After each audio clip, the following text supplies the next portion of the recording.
Also joining me now, Corey Lewandowski, former Trump campaign manager, and Donna Brazile, former Democratic National Committee chair and Fox News contributor, joining us this evening. Good to have both of you here. Obviously, just talking with Simone Sanders tonight and then talking with Hogan Gidley, both sides are pressing very hard on this impeachment scenario, and the Bidens on their side saying it's not about us, it's about President Trump. President Trump saying it's not about us, it's about the Bidens. Interestingly, Sam Donaldson, thinks that a good chunk of Trump supporters have no idea what's going on and don't know the details of any of this anyway. Watch this.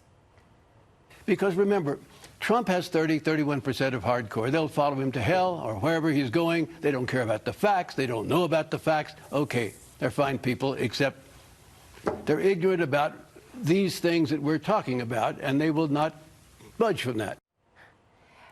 Don, it reminds me a little bit of the, basket of deplorables statement. Do people think that is a good way to go to insult people who voted Martha, for the President of the United States? I totally disagree. I don't think it's the same comment. And I also believe when he said they're fine people, he was describing the attitudes of those who may or may not be supportive for the president. I don't treat my fellow citizens like that, and so I'll let Sam speak for himself. I do believe that tonight's debate, it's really about substance, but it's also going to be about character. And the vice president should address these issues. He will have 90 minutes when this issue, the topic of his son, comes up, and I hope that he's able to tell the American people directly what we all know to be the truth. And get this behind him, because Hunter Biden is a private citizen.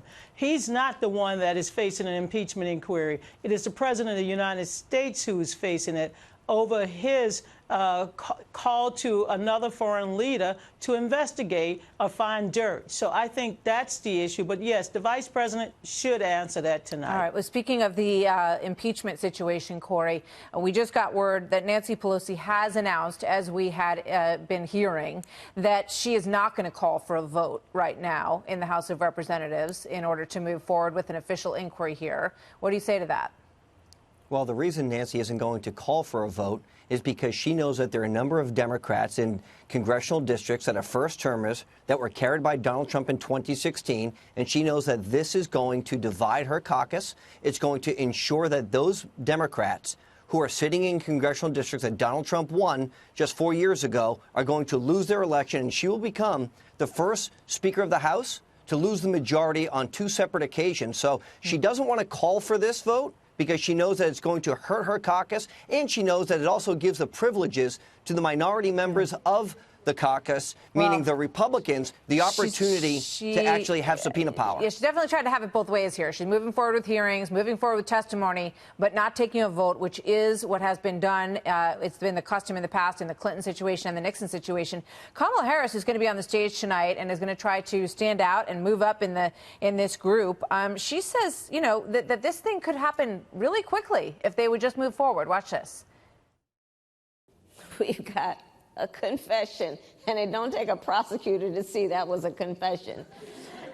I mean, we have a confession, we have a cover-up. In fact, when people say, well, how long do you think this impeachment process is going to be?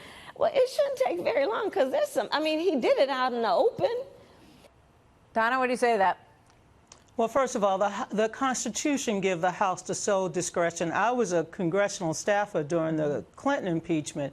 This is a different ballgame. I think the leader should make the decisions as to how the procedures should be regulated. Insofar as worrying about the re-election prospects of members who won in 2018, they took the same oath of office as Donald Trump. They owe their allegiance to the American people and their Constitution, so I hope that they put that first and foremost and not their regulation. In terms of Kamala Harris, she's going to be a part of the jury.